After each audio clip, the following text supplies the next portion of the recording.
Buenas noches, ¿cómo están? Bienvenidos y gracias por acompañarnos en el horario prime del canal de noticias de Chile. Aquí en Vía Pública, en 24 horas, vamos a hacernos cargo del debate que hemos tenido durante esta semana, que corta pero intensa en materia de discusión sobre el reajuste salarial al sector público. El Parlamento en la Cámara de Diputados lo rechazó, pasó a comisión mixta, ya sabemos que no hubo acuerdo, están pidiendo un incremento mayor, no solamente en el reajuste, sino que también en el bono, pero ¿qué es lo que hay detrás realmente de esta discusión? Porque desde la oposición dicen que este es el desgobierno total, no hubo votos a favor, incluso desde la nueva mayoría, a un proyecto del Ejecutivo, es decir, del propio gobierno. Le vamos a dar un vistazo a esa discusión y saber si hay que leer entre líneas o esta es solo una discusión sobre reajuste al sector público o se está queriendo enviar un mensaje también al Ejecutivo que todavía no hace el tan solicitado cambio de gabinete que están pidiendo algunos partidos del conglomerado de gobierno. Eso será más adelante con nuestros 4 invitados, porque por supuesto que hay un montón de otros temas también que queremos revisar con ustedes, algunos de los cuales anticipamos en titulares. Por ejemplo, la alerta roja en las provincias de Valparaíso y Marga Marga por los incendios forestales que han consumido casas y vegetación, intenso calor de hasta 38 grados en los valles y también fuerte viento que han propagado estas llamas. Los candidatos se disputan voto a voto las preferencias en los últimos días de campaña en Estados Unidos. Las encuestas reducen la diferencia entre Donald Trump y Hillary Clinton a solo un par de puntos. Y en los deportes, la FIFA terminó por confirmar que se mantiene la sanción a Bolivia y aseguró que es incorrecta esa versión que circuló en redes sociales durante la tarde sobre la restitución de los puntos al país altiplánico. Vamos a darle un vistazo a nuestro fanpage en facebook.com, que es la pregunta que tenemos formulado desde temprano en facebook.com/24horas.cl. Y si en el actual escenario económico tiene espacio el gobierno para mejorar el 3,2% de reajuste al sector público. ¿Qué piensa usted? Puede opinar, puede respondernos ahí, también lo puede hacer con el hashtag Vía Pública en Twitter. Démosle un vistazo por ahora a otras historias del día. El viento y las altas temperaturas que no dieron tregua a la región de Valparaíso, 15 incendios forestales, 15 que se registraron durante esta jornada en distintas localidades y la Oficina Nacional de Emergencias decretando alerta roja en las provincias de Valparaíso y Marga Marga. Las llamas que avanzaron hasta sectores urbanos, arrasando con viviendas y obligando a la evacuación de cientos de familias. La situación más compleja sin duda se vivió en Concón, donde el fuego ha consumido más de 30 hectáreas en el sector del Fuerte Aguayo y en Los Pinos, en la misma comuna, donde se evacuó a algunas familias debido a la proximidad de las llamas con las viviendas. En Valparaíso, la empresa Chilquinta debió interrumpir el suministro eléctrico en Placilla y Curauma por el riesgo en la zona. Bomberos y personal de CONAF han trabajado en el sector apoyados por un avión Romader y también 2 helicópteros. Ya que estamos en esto del calor, escuche bien, porque ni siquiera en 1913 los termómetros habían registrado temperaturas tan altas en la historia de noviembre como la que se dice que vamos a tener este viernes y la que experimentamos hoy día. Una sensación térmica que podría ser muy similar entonces mañana. Hasta 37 grados podrían registrar los termómetros, por ejemplo, en los Andes. Una ola de calor que además se va a extender hasta el sábado. Venimos caminando por Paseo Humada y no, el sol está horrible. No, demasiado. Hoy día va a estar muy buena la pega. Sí. Yo creo que va a ir demasiada gente a comprar helado. Yo creo que la sensación térmica está mucho más fuerte de los grados que hay.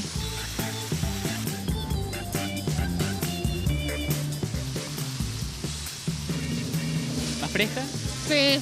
36,6 grados registraron los termómetros en noviembre de 1913. Según la Dirección Meteorológica de Chile, la temperatura más alta de la historia ese mes. 2 grados menos se registraron en 2011, la más extrema en los últimos 6 años. Temperatura intensa que este viernes se podría repetir.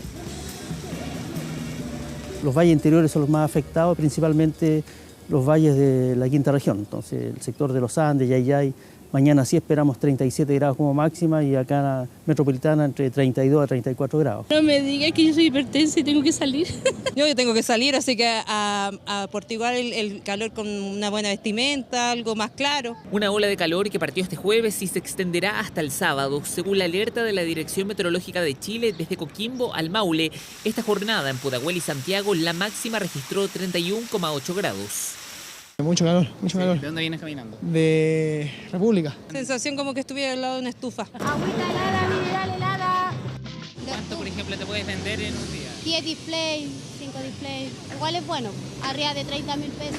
Ani es una de las agradecidas por la alta temperatura. Con el agua vendida puede ayudar al sustento de su familia. Al otro lado está Javier, quien desde las 7 de la mañana tiene que repartir pollos en el mercado central. Hace cuánto tiempo trabajas en esto? 8 años. ¿En esos 8 años habías sentido así la temperatura? No tanto, pero ahora sí. Las olas de calor, según las proyecciones que hay a futuro por producto del cambio climático, implica que podrían haber más recurrencia de olas de calor. Temperaturas intensas que, según los expertos, podrían ir creciendo con los años. Para el 2050, por ejemplo, se estima que en la zona central los termómetros marcarían 3 grados más que ahora. Pero si en la actualidad tenemos este registro, ¿qué pasará cuando el verano llega a su pic? Se producen temperaturas fácilmente y alcanzan 33, 34 grados en diciembre y enero. Entonces vamos así a tener pic máximo de temperatura en torno a esos valores.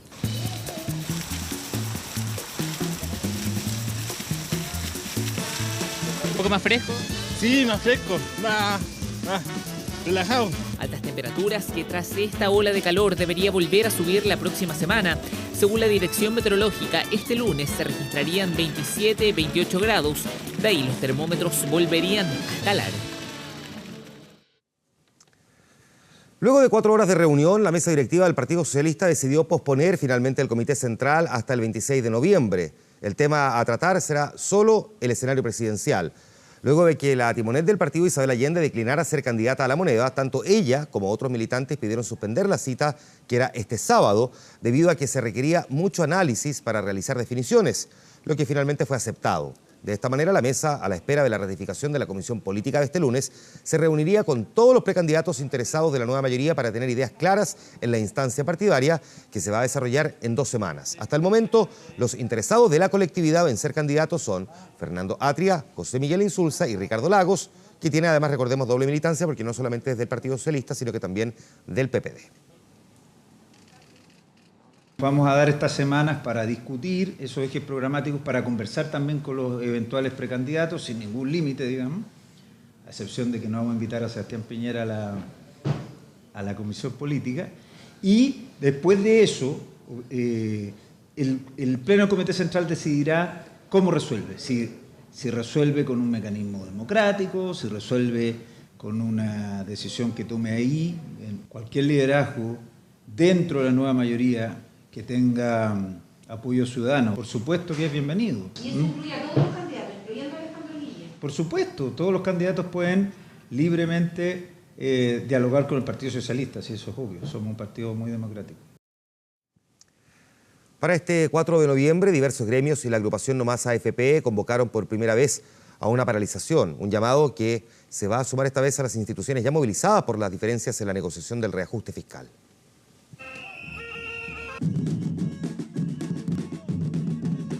Manifestaciones multitudinarias que posicionaron el No Más AFP en nuestro país, tanto que ahora es el gobierno el que trabaja en una propuesta para modificar el actual sistema de pensiones.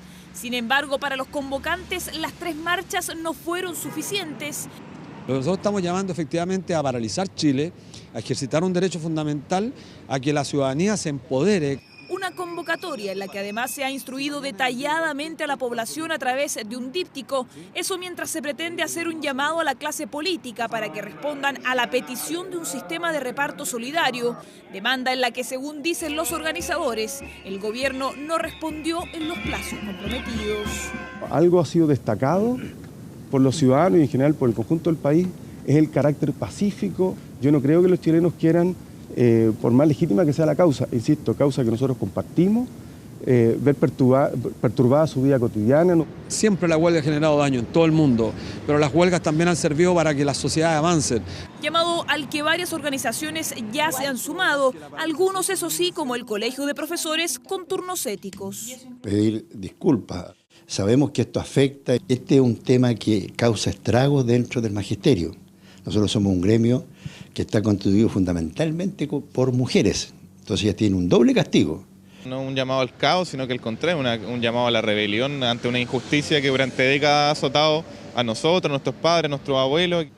Una situación que de materializarse tendría impacto directo en la economía y que se da justo después de que el Fondo Monetario Internacional estime que Chile debiese preservar el actual sistema, aunque con mejoras. Cerca de 500.000 habitantes de Valparaíso participaron esta mañana de un masivo simulacro de tsunami. 11:15, a través de las sirenas de bomberos, empezó esta simulación de una alerta de emergencia cuya finalidad fue practicar la evacuación de los porteños hacia sus respectivas zonas de seguridad. Una medida que fue desarrollada en conjunto con Japón, el cual se sumó a este simulacro que logró desalojar la costa de Hoshima, un lugar que, como Chile, también está expuesto a sismos y posteriores tsunamis.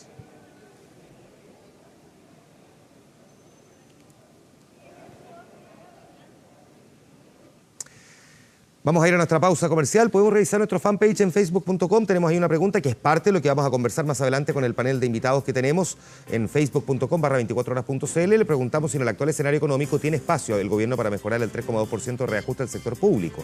Ya vamos a mirar la discusión política y no solo económica, también con nuestros invitados en los próximos minutos. Es la pregunta en la que nos pueden responder.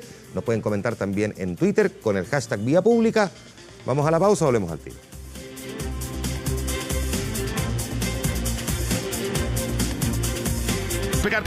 Despegar.com, el mejor precio para tu viaje.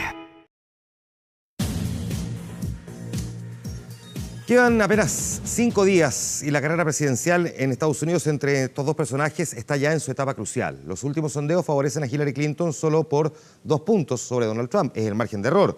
El presidente Barack Obama llamó directamente a votar por la candidata demócrata y Melania Trump nuevamente defendió a su marido de los ataques de sus detractores. Con las encuestas prácticamente empatadas a 5 días de la elección, los candidatos a la Casa Blanca no pierden un segundo y apuestan por distintas figuras para poder movilizar hasta el último voto. En Pensilvania, por ejemplo, toda la atención estuvo puesta en ella. Melania Trump habló por primera vez tras la convención demócrata cuando plagió un discurso de la primera dama Michelle Obama. Ahora sus palabras estuvieron dirigidas a intentar limpiar la mala imagen de su esposo ante los últimos escándalos. We have to find a better way to talk to each other, to disagree with each other, to respect each other. We must find better ways to honor and support the basic goodness of our children, especially in social media. It will be one of the main focuses of my work if I'm privileged enough to become your First Lady. Mientras Trump recurre a su esposa, Clinton cuenta con el presidente Barack Obama, cuya presencia se ha hecho frecuente en sus actos de campaña e intensificó los ataques contra el republicano. If you disrespected women before you were in office, you will disrespect women as president. Hillary Clinton will move us forward if you give her a chance. And if we win Florida, we will win this election. It is in your hands. So go out there and vote. I just left, by the way, Miami. And in leaving, I see Air Force One. So I said to myself, I wonder who that could be. And it's our president.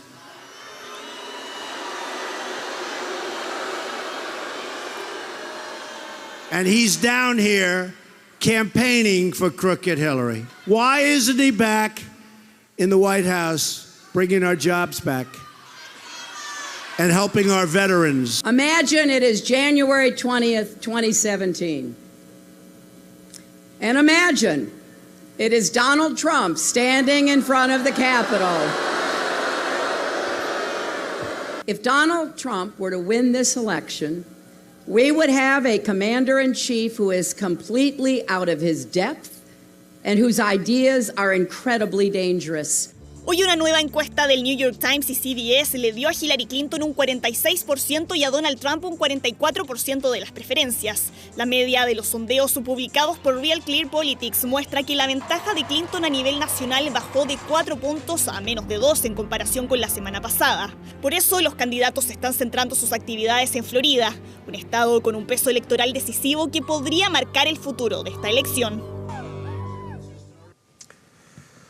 A ver, atentos los montañistas porque si quieren llegar a la cima del monte más alto de América se tienen que preparar, porque desde ahora no solo va a tener que escalar 6.962 metros de altura, sino que van a tener que dejar en garantía más de 1.700.000 pesos chilenos para cubrir eventuales rescates o evacuaciones. El monte Aconcagua, o más conocido como el Techo de América, se encuentra en la provincia de Mendoza y cada año recibe unos 6.000 visitantes. En promedio, 150 de ellos requieren, sin embargo, la intervención de rescatistas. Y es por eso que las autoridades mendocinas decidieron incluir esta garantía que va a comenzar a cobrarse a partir del próximo 15 de noviembre, cuando inicie la temporada de escalada. Un dinero que va a ser utilizado en el transporte de helicóptero y de todos los recursos necesarios, claro que solo en caso de que un andinista requiera ser rescatado por enfermedad o accidente. Gastos que hasta hoy estaban a cargo del gobierno local. Esta es solo una parte porque el monto se suma al permiso de ascenso, que son 170.000 pesos chilenos para los locales y más de 520.000 pesos para los extranjeros. En todo caso, nada se compara con los más de 7 millones de pesos que cuesta el pase para escalar los 8.848 metros de altura del imponente Everest, que es la montaña más alta del mundo. Fue tema durante el día el presidente de la Federación Boliviana de Fútbol anunciando sorpresivamente que la FIFA había echado pie atrás en su decisión y le restituía los puntos perdidos por Secretaría ante Perú y Chile. Claro que la cosa no era así, ya sabemos que el dirigente Rolando López simplemente leyó mal un documento y provocó un papelón mayúsculo en el fútbol boliviano. Todo sigue igual, La Roja se mantiene quinta en la tabla sudamericana. El presidente Rolando López toma ubicación para la conferencia de prensa desde la ciudad de Oruro. Pasada las 11 de la mañana en Oruro, Rolando López, presidente de la Federación Boliviana de Fútbol, comenzaba una conferencia de prensa. Tenía una importante noticia para toda Bolivia. Darles una muy buena noticia a través de ustedes a todo el país. Iniciamos negociaciones, acciones determinantes para que se pueda revertir esta situación. Los puntos se nos han restituido, todo está como debía estar. Fueron palabras que rápidamente dieron la vuelta al mundo, alarmaron a Chile, claro. Según López, la FIFA había restituido los puntos quitados a los altiplánicos. Los medios locales no tardaron en informar. El presidente de la Federación Boliviana de Fútbol anticipó que se restituyen los puntos que la FIFA había determinado sustraerle a Bolivia. El presidente de la Federación Boliviana de Fútbol asegurado que es muy probable que se retornen, que se den nuevamente los puntos a nuestra selección. Son 4 puntos que se han perdido. Estaremos revisando este y otros temas en los titulares. Bienvenidos. La FIFA restituye los 4 puntos a Bolivia para las clasificatorias a Rusia 2018. Muy buenas tardes. Arrancamos con información de hace instantes. La FIFA le restituyó a Bolivia los puntos que le quitó. A esa altura la noticia ya estaba instalada en todos lados. Información de último momento. El presidente de la Federación Boliviana de Fútbol, el señor Rolando López, está comunicando en estos instantes que la FIFA decidió restituirle los puntos a la Federación Boliviana. En Chile había una incipiente preocupación. Rolando López hacía un anuncio que incluso el propio técnico de la selección boliviana, Ángel Guillermo Hoyos, celebraba. Desayunamos con esta noticia que es espléndida, que realmente nos pone muy contentos y bendito sea Dios y la Virgen. Todo lo informado por la FIFA el pasado martes quedaba en nada según López, pero el ente rector del fútbol chileno no dudó en reaccionar y vía Twitter aseguró que la versión era incorrecta y que la sanción a Bolivia se mantenía. Nadie entendía nada, más aún teniendo en cuenta que López leyó esta carta enviada por la FIFA donde se reconocía un error manifiesto en lo referente a los recursos legales. Lo que ocurrió fue que el presidente interpretó mal el escrito, que solo le avisaba a Bolivia que podía apelar al castigo. En ese mismo momento, cuando se dieron cuenta del error de López, la reacción no tardó.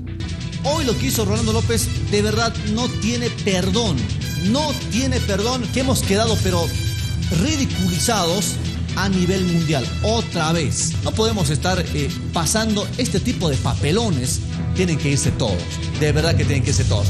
La indignación era total en Bolivia. Mientras la tranquilidad regresaba a Chile, La Roja mantenía los 2 puntos ganados por Secretaría y seguía quinta en la tabla yendo al repechaje. ¿Cómo tomaste vos cuando recibiste la noticia de que les dieron los puntos con lo que pasó? ¿No? Bueno, algo que lo marca el reglamento, pero ¿cómo lo vivieron ustedes y qué hablaron con los muchachos de La Roja? Yo en lo personal, la verdad que no me hubiese gustado. Creo que los puntos se tienen que haber ganado en cancha. Por si todo el enredo generado en Bolivia fuera poco, la FIFA siguió con sus notificaciones. Pero acá la noticia ya no fue tan positiva para Chile porque se confirmó que nuevamente hubo castigo por cánticos homofóbicos, esta vez en el partido entre La Roja y Perú. Ahora la sanción fue solo económica por casi 10 millones de pesos. Lo curioso es que a Ecuador, por ejemplo, no lo castigaron pese a que sus hinchas incurrieron en la misma falta en el partido con Chile en Quito.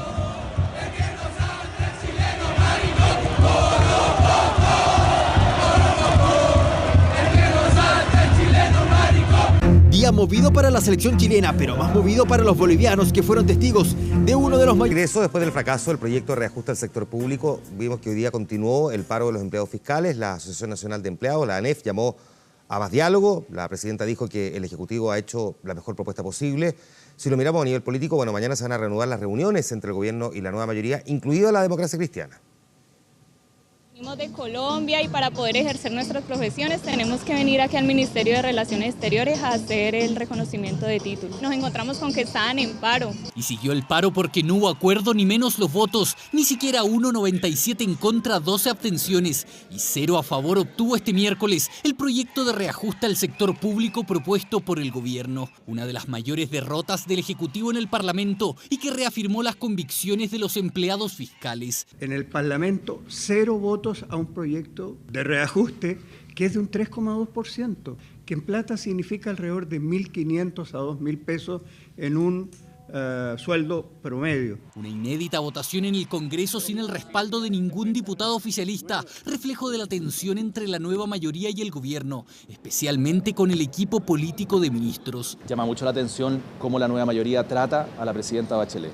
Por un lado, la fueron a buscar cuando no tenían ninguna posibilidad de otra candidatura y la fueron a buscar a Nueva York. Y hoy día le dan la espalda y la dejan botada en una discusión que parece que no tiene destino. Con destino a Plaza Los Héroes, al menos marcharon este jueves los empleados fiscales, reiterando el llamado a la moneda a resolver la demanda insatisfecha de los trabajadores. Llamamos a la presidenta al diálogo, a buscar una solución, a un veto aditivo que dé conformidad también a los trabajadores, no cualquier veto. Se va a mejorar las cifras, de acuerdo a lo que piden los trabajadores. Cuando tengamos novedades les vamos a contar, ¿ya?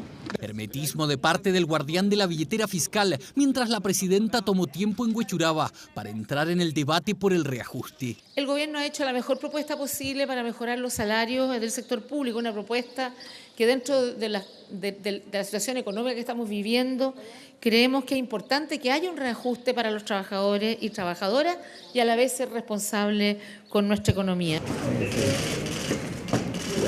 8 personas, así empieza la mañana.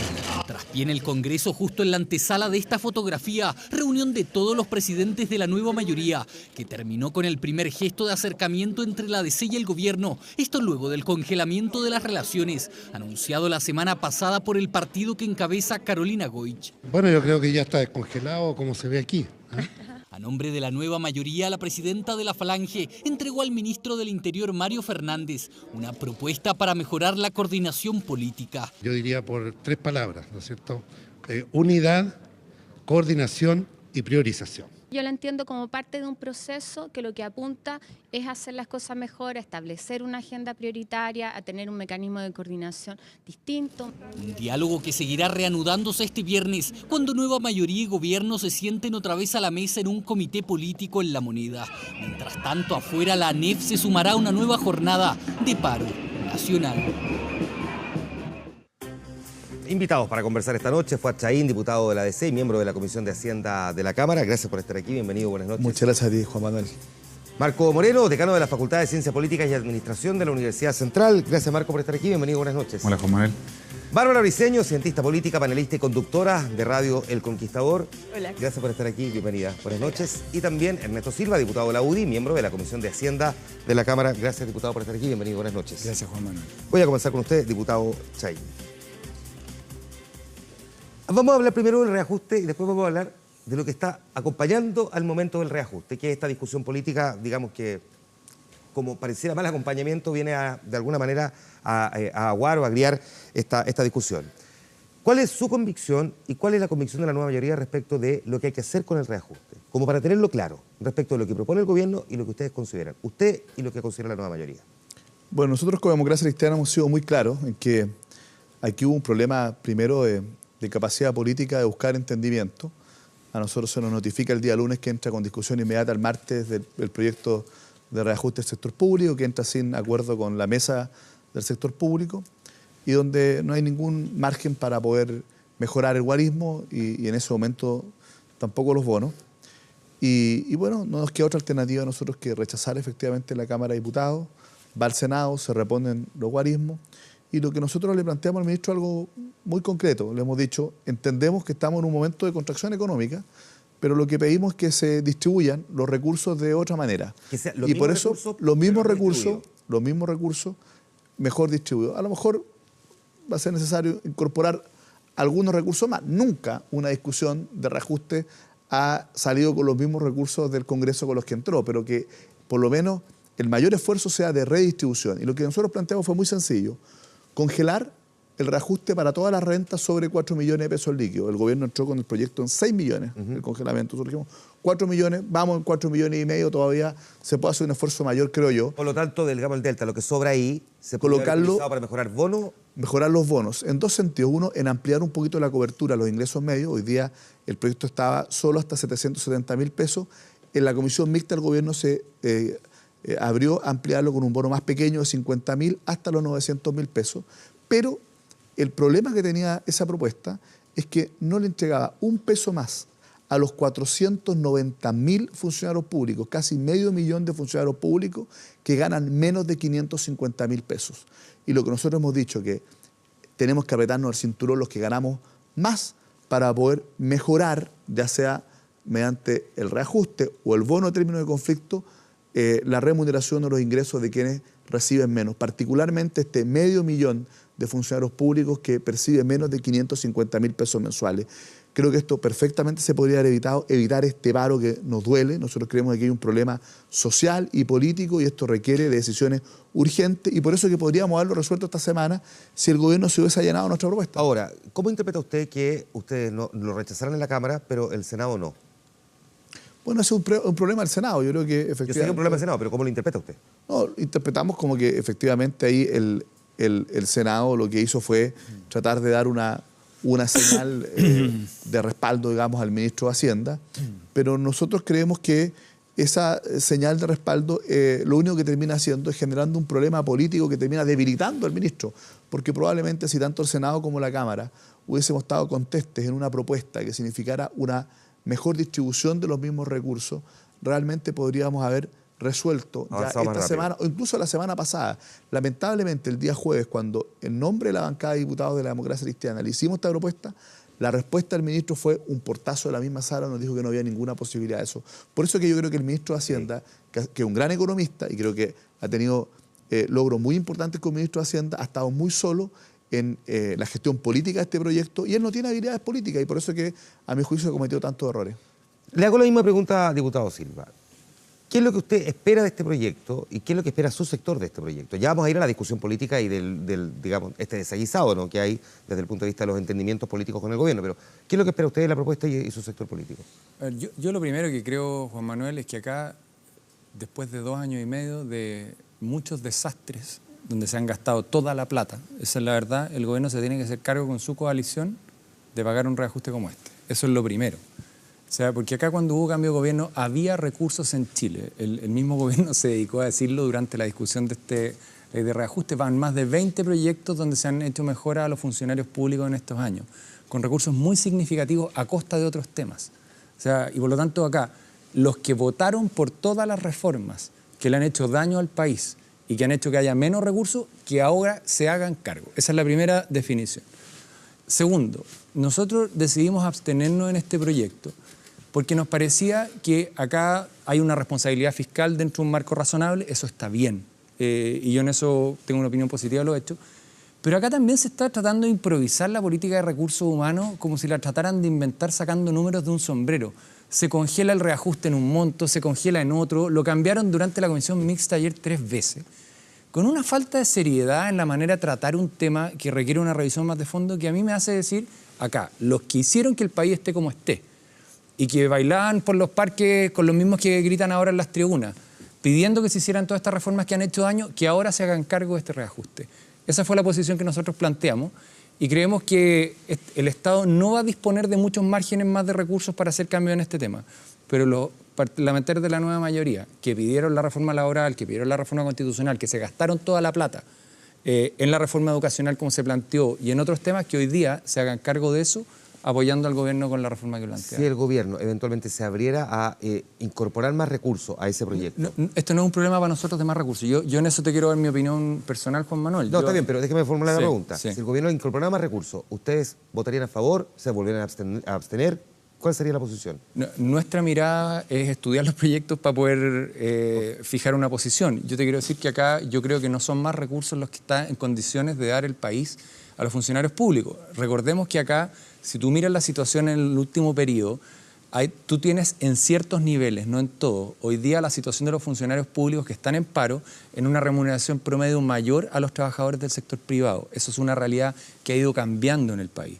Segundo, tú revisas el aumento de salarios reales en Chile en los últimos años y ha sido muy bajo como consecuencia del bajo crecimiento económico. Por lo tanto, yo no creo que si el gobierno quiere buscar una solución sea dando más recursos, porque el mismo día que se estaba discutiendo esto, se aumentó la pensión básica solidaria de 93.000 pesos a 102, si no me equivoco. Nosotros ahí pedíamos que hubiera más recursos, Juan Manuel. Ahí donde hay una urgencia social muy grande. Y acá... En el gobierno no nos reajustaron ni un peso. Eliminamos el 7%. No, solo para algunos. Eliminamos el 7%, fue un avance, y como somos serios... Y ahora se aumentó un 10% para toda la pensión básica. Y como somos serios, cuidamos los recursos de los chilenos, y quizás en eso hay una diferencia. No, hay que y acá, ser serio en eso. Y en eso, Juan Manuel, ahí hay una diferencia. Si tú me dijeras dónde pondría un peso más, no lo pondría en el reajuste del sector público, no lo pondría ahí, lo pondría en las pensiones. Esa es la propuesta que hemos planteado, y eso es lo que toca decidir todos los días. Y acá, lo que yo digo es mucho más práctico acá. La nueva mayoría, que tiene una mayoría abundante en la Cámara de Diputados y en el Senado, que es responsable del momento que está en Chile, que dé los votos para apoyar.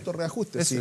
Ya estuvieron en el gobierno, no reajustaron las pensiones. Eso es lo que nosotros estamos planteando. Se opusieron a la reforma tributaria, que si no fuera por eso, efectivamente, tendríamos una situación mucho más dramática. Tú planteas como la causa única de la desaceleración, la reforma, desconoce lo que significa la desaceleración china, lo que significa la recesión de Brasil, el bajo precio del cobre. Yo creo que hay distintas cosas que inciden, y eso hay que ser muy solo para terminar en eso. Yo creo que hay distintas cosas que inciden. Obviamente inciden los fenómenos internacionales, eso es evidente.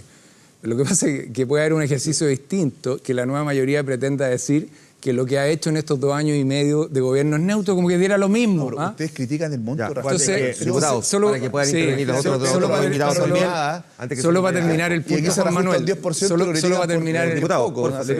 Le pido respeto aquí a... Yo solo para terminar el punto. Acá hay un gobierno que durante 2 años ha hecho reforma, y uno podrá tener discusión sobre la magnitud del impacto que ha tenido, pero han significado, y así lo dicen los chilenos todos los días, un impacto muy fuerte en el país, y se han gastado mucha plata.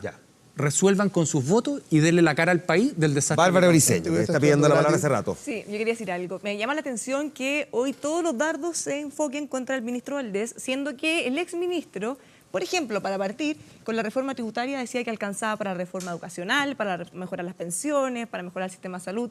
Y de alguna manera yo creo que los diputados también oficialistas se acostumbraron, aprobaron muchos proyectos con recursos que sabían que no íbamos a tener. Y ahora nos vienen a decir, bueno, porque la posición que tienes tú, Fuad, es mucho más sensata en el sentido redistribuyamos. Pero hay otros diputados que de frente dicen, acá no hay un problema económico, tenemos recursos, no hay un problema de plata. Entonces ahí hay una falta de responsabilidad que se ha ido viendo. Con todo lo que se ha ido viendo hacia atrás, ya tenemos un déficit gigante.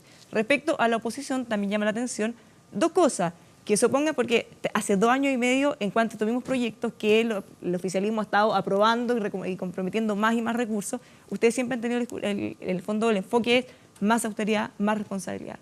El gobierno presenta un presupuesto para el próximo año que es bastante más austero de lo que hay un sector de la nueva mayoría que estaba pidiendo, y también se critica. Entonces ahora se oponen al reajuste porque es muy poco. Cuesta un poco entender desde la vista, pero esa es la impresión que da para la ciudadanía al final, porque tienen un discurso, claro, y bueno que la claro. Boca y palos, ¿por qué no? Claro, porque al final terminamos en esta disyuntiva de que todos terminan siendo responsables. Muchos de ustedes en la sala. No es esa la razón. Mucho de lo que argumentaron ustedes en la sala. Es lo que argumentaron, así mismo como muchos están diciendo que sí hay más recursos. Déjame incorporar también a Marco en esta conversación. Ya nos vamos a meter a la otra discusión política que pareciera de alguna manera también estar contaminando este debate, ¿no? Pero desde el punto de vista de lo que se está discutiendo hoy, ¿es estrictamente solo una cuestión numérica o es que hay pasadas de cuenta que no se están sincerando lo suficiente? Yo creo que hay de lo segundo y hay un déficit claro desde el punto de vista táctico de la manera en que el ministro de Hacienda plantea la negociación. De hecho, la adelanta. Normalmente este proceso se da como hacia mitad de noviembre y él decide adelantarlo porque veía y preveía el paro que se estaba anunciando.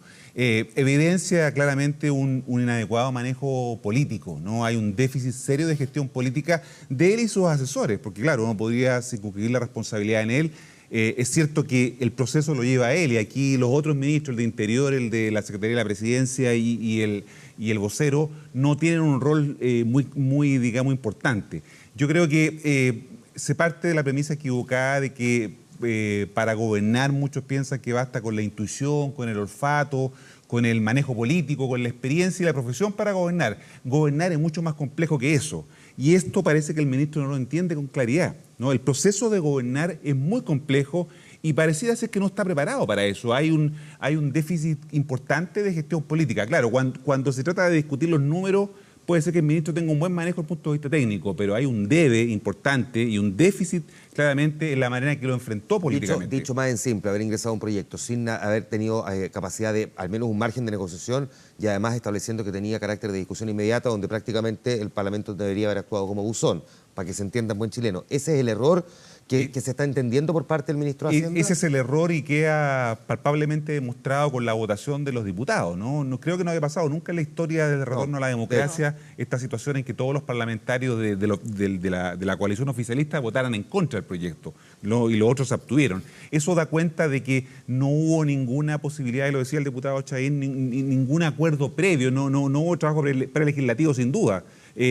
Fueron comunicados el día lunes que el proyecto se enviaba. O sea, hay una impericia que no es aceptable para un ministro que uno supone que debe tener y estar preparado todo el año para este momento. Los ministros de Hacienda se preparan para este momento, están condicionados en su manera de enfrentar este proceso y hay reglas y hay códigos que se manejan. Eso lo desconoció absolutamente el ministro de Hacienda. Que es una crítica que se ha escuchado dentro de la nueva mayoría, digamos, bien recurrentemente durante esta discusión. Diputado. Sí, bueno, yo creo que además el ministro de Hacienda ha estado bastante solo, porque esta no es la tarea del ministro de Hacienda, esto no es un tema solamente técnico. Cuando tú tienes una movilización del sector público, una paralización que está afectando a muchas personas, que yo creo que por eso es tan urgente resolver esto, un problema político.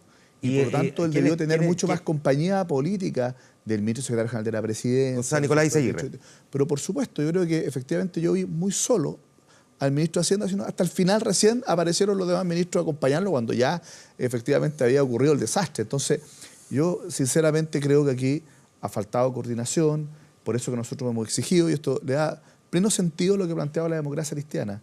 Tenemos que generar una manera de coordinarnos y de relacionarnos distinta. Creo que si nosotros efectivamente no mejoramos la capacidad de coordinación y conducción política, si no mejoramos la capacidad de vincularnos con el gobierno, con los partidos y con los parlamentarios, vamos a seguir cometiendo errores como esto, y las cosas buenas que se han hecho al final terminan no luciendo. Cuando vemos la cantidad de personas que están estudiando gratis la educación superior, o las personas que antes estaban en educación particular subvencionada con copago y hoy día están estudiando gratis, o lo que se ha hecho en materia de vivienda, o la cantidad de CEFAM o SECOF y de hospitales que se están construyendo, dice, bueno, aquí han habido cosas muy importantes de este gobierno que producto de estos errores políticos no lucen y más bien se exacerban efectivamente las dificultades que hemos tenido. Entonces, a mí me parece que eso es justamente lo que tenemos que rectificar. Ya. Cuando hablamos de rectificar, nos referimos a eso y nos referimos además a la necesidad de priorizar una agenda que nos una y no que nos divida para este año y medio. Sigo la línea argumental, entonces voy con el diputado, luego con Bárbara, porque una de las cosas que se ha dicho, diputado, es que lo que hay aquí, ustedes lo han planteado así, con otras palabras, pero lo voy a resumir en esta, de gobierno. Sí, es que, mira, yo tengo una discrepancia con lo que dice Fuad, porque yo creo que quieren sacar a Rodrigo Valdés mucho porque les incomoda a alguien que no quiera llegar y tirar plata en año de elecciones. Perdona que lo diga. Yo defiendo a Valdés, yo creo que sería un tremendo no estoy diciendo el FUAT en este caso, pero creo que hay una parte de la nueva mayoría que lo que quiere hacer todo lo posible para sacarlo. Eso es lo primero. Ahora, yo tengo básicamente la misma lógica que se dio en el último año del gobierno de la presidenta Bachelet con Andrés Velasco, donde también decían así es. O perdemos con superávit o ganamos con déficit. Exactamente. Y yo creo que hay una diferencia con lo que dice FUAT, porque FUAT dice que es importante la coordinación. Oye, estuvieron 2 años y medio con una coordinación pero perfecta. Lo que pasa es que hicieron pedazo gran parte de los fundamentos de desarrollo del país. Lo que pasa es que ahora están viendo los frutos de esa coordinación perfecta. No se movieron una coma del programa. Estaban todos coordinados de lunes a domingo, la nueva mayoría. Los comunistas de la democracia cristiana votaban igual, Ignacio Boga reclamaba un poco, pero votaban coordinados, súper coordinados. Eso no es así, que los cambios que se hicieron y ahora, a la reforma tributaria participamos y la votamos nosotros incluso a favor. O sea, Matías dice, bien responsable. La supercoordinación no era ni tal si uno mira que efectivamente la presidenta tuvo que cambiar 2 veces ministro del Interior, que tuvo que hacer varias modificaciones de gabinete. Yo entiendo, estamos hablando del comportamiento de los partidos de la nueva mayoría en su funcionamiento político. Pero también el comportamiento de la oposición. Y en eso ahora la oposición no tenía. Ya voy a eso en un momento más, que tengo ahí a Bárbara. Vamos, solo para terminar este punto, porque todas puedan participar. Tú cuando hablas, uno te escucha, tienes que escuchar a los demás, aunque molesten los argumentos. En eso, en el fondo, la coordinación de 2 años fue perfecta para hacer que Chile esté peor. Lo que pasa es que hoy día los resultados de ese Chile, que en parte se ven en la evaluación ciudadana, en el crecimiento económico, en el empleo y hasta en las elecciones, lo que han llevado es a lo que tú dijiste que hace un momento, es lo que ustedes han denominado el desgobierno. Que es lo que nosotros hemos denominado un desgobierno, y donde yo veo que Rodrigo Valdés está haciendo un esfuerzo serio, quizás no con todo el éxito y no con todos los resultados que quisiera, de intentar darle conducción al país en un momento difícil. Eso es lo que yo veo. Sí, pero yo creo que es un tema más profundo que solo de coordinación, porque si pensamos desde que el ministro Valdés llegó, ha tenido una tensión permanente con la nueva mayoría en todas las reformas, incluso la reforma laboral. Vimos algunos exabruptos, algunas discusiones entre ministros que se discutían y se desmentían entre ellos mismos el tema de las pensiones respecto a dónde iban a ir los fondos. Entonces, la tensión ha sido permanente porque se resisten muchos partidos de la nueva mayoría a la responsabilidad que le está tratando de imponer. Entonces, una vez que se cambia el ministro, que ya están acostumbrados con un estilo, y llega él tratando de poner responsabilidad, le ha costado desde el principio. Entonces, no tiene tanto que ir con la coordinación, sino con la realidad política de ver, bueno, esta es realmente la nueva realidad. Pero perdona, no el presupuesto no es solo responsabilidad del oficialismo. Tiene una parte de responsabilidad porque propone el presupuesto, pero yo me pregunto cuál es el rol de la oposición que ha tomado un palco y que no tiene ninguna propuesta en concreto, porque ¿qué es lo que está proponiendo la oposición de este tema? Es decir, bueno, que se... Presupuesto, otra discusión, ¿eh? No, pero voy a ella. Porque la oposición lo único que pretende y a lo único que aspira es a hacer gobierno. No se ha dedicado a hacer oposición, no ha jugado su rol de oposición. Lo que en Chile falta es una oposición, porque hasta ahora las disputas y las diferencias son al interior de la nueva mayoría. Pero uno se pregunta como ciudadano, bueno, ¿y qué está haciendo la oposición hoy día frente a este problema? ¿Qué es lo que propone? Si quieren ser gobierno en un año más, ¿cuáles son sus planteamientos respecto del tema? Silencio absoluto, y se han dedicado a mirar, ¿no es cierto?, también desde la galería lo que está ocurriendo. Yo veo ahí una falta de construcción y de colaboración de parte... Pero Marco, uno podría recoger en estos 2 años y medio todas las críticas y cuestionamientos a los proyectos emblemáticos, la reforma laboral, la reforma tributaria y la reforma educacional, que han estado permanentemente, solo por citar a los temas emblemáticos. Mira, yo entiendo la oposición puesta sobre en la mesa eso también. O sea, ahí ha habido... dos cosas, Juan Manuel, en eso. Uno, yo creo que los ciudadanos hicieron una opinión, Marco, el fin de semana antepasado sobre los roles de la oposición y del gobierno parcial. Una primera foto. Segundo, uno siempre lo puede hacer mejor y nosotros tenemos que trabajar para hacerlo mejor. Pero nosotros, la reforma tributaria, contribuimos en parte en el debate, yo estoy arrepentido, pero contribuimos, la modificamos y la votamos a favor. En la reforma educacional presentamos nuestra propuesta, en la reforma laboral presentamos nuestra propuesta, en la reforma de pensiones presentamos nuestra propuesta y estamos participando en la moneda. Yo creo que es bueno que tú puedas revisar esas propuestas para poder tener una opinión más completa de los temas, pero hoy día efectivamente lo que sucede es que en la opinión pública el nivel de diferencias al interior de la mayoría son tan fuertes que el foco de atención está puesto en ese punto, más que en las propuestas que pueda hacer. Mira, yo creo que, Juan Manuel, yo creo que, bueno, evidentemente, yo creo que cumplió su rol. En educación defendió el lucro hasta el último momento de la oposición. En la reforma laboral lo que hizo fue boicotear la capacidad de los trabajadores de poder negociar colectivamente. Lo hizo en todo momento. En la reforma tributaria también la oposición lo que hizo fue evitar que efectivamente pudiera subirle la carga tributaria a los que ganan más en nuestro país. La carga tributaria la ha pagado el 1% más rico. Son estudios externos, no del Ministerio de Hacienda, lo que lo señalan. Y gracias a eso podemos aumentar el 10%, por ejemplo, la pensión básica solidaria. Sin esa reforma tributaria no hubiésemos podido aumentar el 10% de la pensión básica solidaria. Más no hubiésemos podido financiar, la gratuidad gradual en materia de educación superior y también en materia de, materia de educación general, en los colegios particulares subvencionados. O sea, hay un conjunto de temas. Cuando uno ve lo que se ha hecho en infraestructura, en vivienda, el gobierno anterior, todas las viviendas que están en la zona del tsunami, en la octava región, todas mal hechas. Nos dejó una ley de pesca, porque dicen, gracias a la reforma una ley de pesca corrupta, nos dejó un censo mal hecho. Que hagamos esto una conversación. Claro, pero en realidad tú dices, gracias a la reforma estamos financiando, pero en realidad lo que estamos haciendo es endeudándonos. O sea, vamos a llegar a unos niveles de endeudamiento históricos que no vemos hace décadas. Vamos a terminar probablemente el gobierno con 60.000 millones de dólares de deuda. Entonces, en el fondo... No tiene una explicación técnica. Pero ¿por qué estamos gastando más de lo que tenemos? Podríamos ocupar los... ¿Y por qué estamos creciendo? Podríamos ocupar el FES, pero resulta que el propio ministro... estamos gastando más de lo que tenemos. No es de dónde gastas, pero mira, es gastar más de lo que tenemos una regla que lo que permite que en los momentos en que nos va mejor ahorramos para los momentos en que no nos va tan bien y tenemos un fondo para eso. ¿Qué es lo que nos ha dicho el ministro? ¿Y por qué? Porque nosotros esa misma pregunta se la hicimos en la discusión del presupuesto a propósito. El ministro me dice, mire, en vez de utilizar nuestros ahorros, que nos están rentando bien, si endeudarnos a tasas tan baratas como las que nos podemos endeudar ahora, nos salen mucho más a cuenta como país no consumir nuestros ahorros, sino que efectivamente endeudarnos barato. ¿Para qué?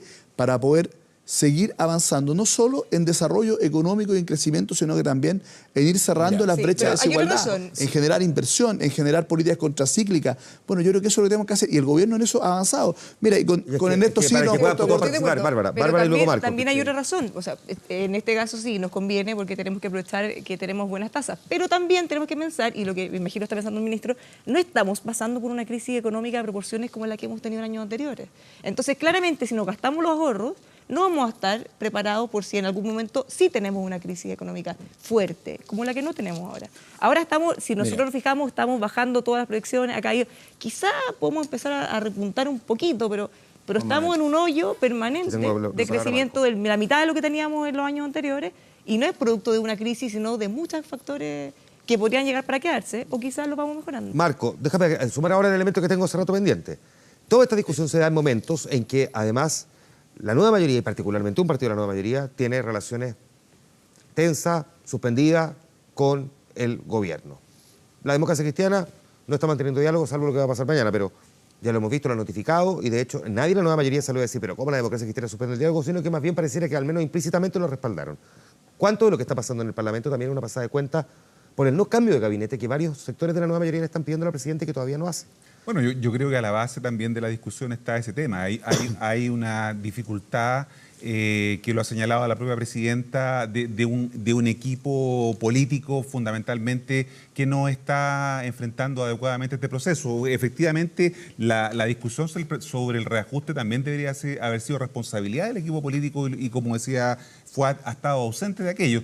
Y evidentemente, mientras no se resuelva y se tome una de las dos opciones, o vamos a hacer un ajuste de gabinete para terminar bien lo que queda del gobierno, o vamos a hacer un cambio de gabinete para hacer viable una continuidad de la nueva mayoría o como se le denomina la coalición en un tiempo más. Esa es la discusión que está hoy día y el congelamiento que ha hecho la presidenta de postergar esto hasta el 15 de noviembre, ¿no? O acercarse a esa fecha, que hoy día es la fecha que todos plantean como el icónica. Límite, claro. El 18 es el límite, pero como que icónica para... Puede ser 15, 16, claro. Un año antes de la elección parlamentaria, por quienes quieran ser candidatos al Parlamento, tienen que por ley dejar el puesto en el gabinete. Así es. Pero yo me pregunto, si esta discusión se da hoy día, ¿cómo se va a dar esta discusión en un año más cuando tengamos elecciones de parlamentarios, no solo de presidente, de parlamentarios, en donde el tema de la discusión del presupuesto va a tener un punto central? Esto debería haberse resuelto de otra manera, incluso pensando en el próximo año. O sea, haber articulado un acuerdo que permitiera justamente hacer viable, pero evidentemente el problema de ceguera situacional que tiene de alguna manera el gobierno, ¿no?, le impide ver más allá de lo que el halo de oscuridad, de lo que la tensión que tiene le permite analizar. Y esa dificultad es lo que está teniendo el gobierno entrampado en no poder enfrentar efectivamente los problemas que hoy día tiene. Diputado Silva. Mira, primero respecto de la plata. Cualquier familia de clase media entiende que por un tiempo puede gastar más de lo que tiene. Y para eso puede gastarse los ahorros o puede tomar un préstamo. Pero lo que tiene claro es que no puede bicicletear y estar endeudándose siempre. Y nosotros llevamos varios años donde la deuda va así. Y este gobierno va a entregar al país muy endeudado. Y eso es malo. Eso es lo primero. Lo segundo, respecto al cambio de gabinete o no gabinete, déjame dar mi opinión. El problema no es el gabinete, el problema es la presidenta. Las ideas de ella son malas. Yo lo digo con respeto, pero con responsabilidad. Ha tenido 3 ministros del Interior. Pon al que quieras. Pero en la medida que las reformas sigan siendo las mismas, en la medida que cuando se discuta la DIMAC de hoy día, en vez de discutir si va primero Juanito, Pedrito, Pepito, no discutamos que 9 de cada 10 chilenos dicen que la delincuencia es un desastre, que 8 de cada 10 chilenos dicen que el problema está en la atención de salud, que todo el mundo está preocupado por la vida cotidiana y por el empleo, y que el gobierno, liderado por la presidenta, no lo enfrenta, yo creo que esto no va a mejorar. Y por lo tanto, ¿qué es lo que esperaría yo?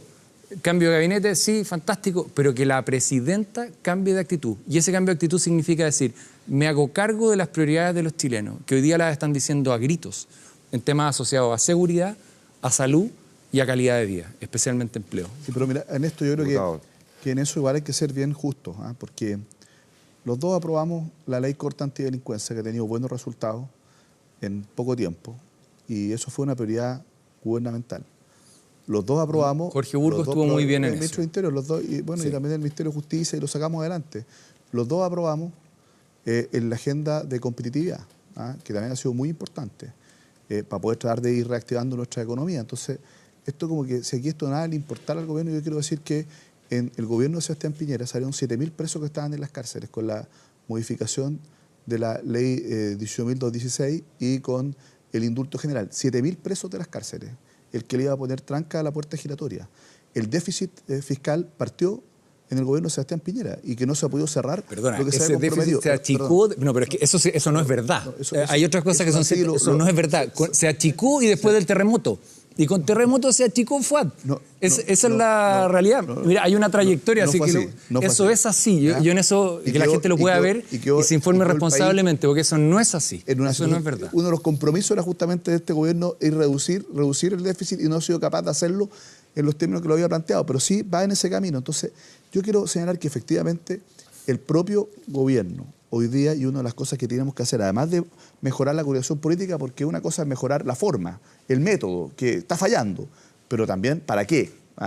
Y en eso, en un año y medio, menos de un año y medio ya de gobierno, claramente que tenemos que acotar la agenda, no podemos pretender hacer 100 cosas, y tenemos que resintonizar, ¿ya? Y darle más prioridad político, comunicacional, y más tiempo, más dedicación, a los temas que hoy día efectivamente son de más interés ciudadano.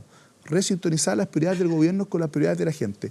Eso es lo que ha planteado la democracia cristiana, y entiendo que parte del documento que se le entregó hoy día al ministro del Interior va en esa línea, y espero que seamos capaces de tener ese orden, porque efectivamente a mí me parece que es fundamental hoy día que focalicemos nuestros esfuerzos, porque es la única manera de mejorar la gestión en un año y medio. Bárbara. Y una duda, una inquietud que me gustaría plantearle, Ernesto, respecto a cuál va a ser el rol de la oposición, porque ya tenemos que la presidenta Bachelet, después de todos estos años que usted han estado presionando por mayor austeridad, mayor responsabilidad, pese al tremendo rechazo popular que genera tener estas medidas, como por ejemplo un presupuesto más restrictivo, un reajuste que va a ser menor al que están esperando.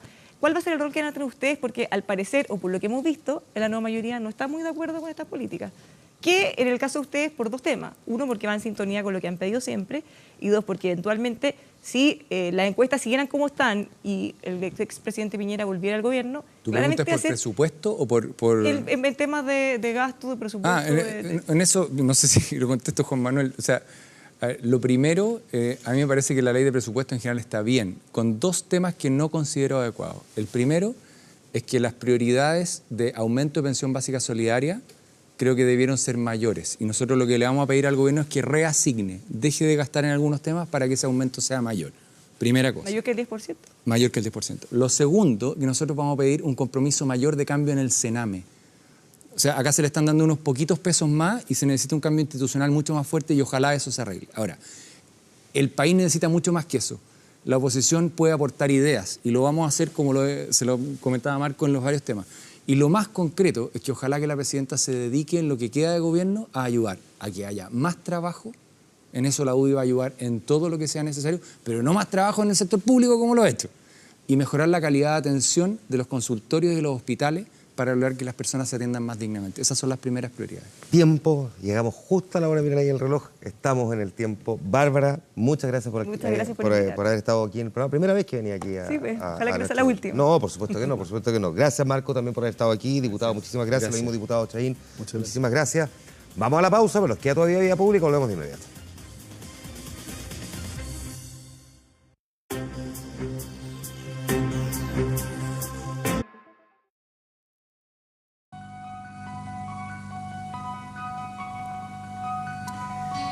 Bien, en la recta final del programa vamos a darle un vistazo a la respuesta a la pregunta que formulamos más temprano en nuestra fanpage en facebook.com. Preguntábamos si en el actual escenario económico hay espacio para una mejora del 3,2% al reajuste del sector público. Y esto fue lo que ustedes nos respondieron durante el día. Nos dijeron que sí, un 64%, no, un 36%. Démosle un vistazo a nuestro portal 24horas.cl, que entre las noticias destaca esta. La ONEMI declaró alerta roja regional en Valparaíso por la simultaneidad de los incendios forestales. Modificó la cobertura de la medida que hasta ahora cubría las provincias de Valparaíso y Marga Marga y 2 comunas de la región, porque las condiciones que se han generado meteorológicamente hablando están agravando, digamos, este problema. Pronóstico del tiempo a propósito, que contribuye de alguna manera también en la zona costera de la quinta región a que esto no sea fácilmente combatible. Al menos aquí en Santiago está despejado y con 18,9 grados de temperatura, muy agradable, y mañana y pasado vamos a tener despejado y una máxima de 33 y 32 grados en promedio. Nos vamos con la música de este hombre que vemos ahora en pantalla. inconfundible. Un astro. Rafael de España.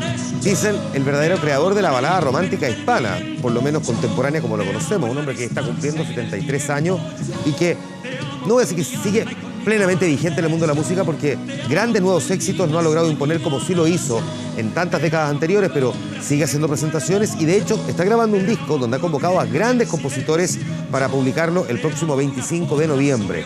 Bueno, Rafael de España, a su edad, vigente en el mundo de la música y respetado como pocos en el resto del mundo. Con su música nosotros llegamos al final de esta edición de Vía Pública. Gracias por su sintonía. Nos vemos el fin de semana.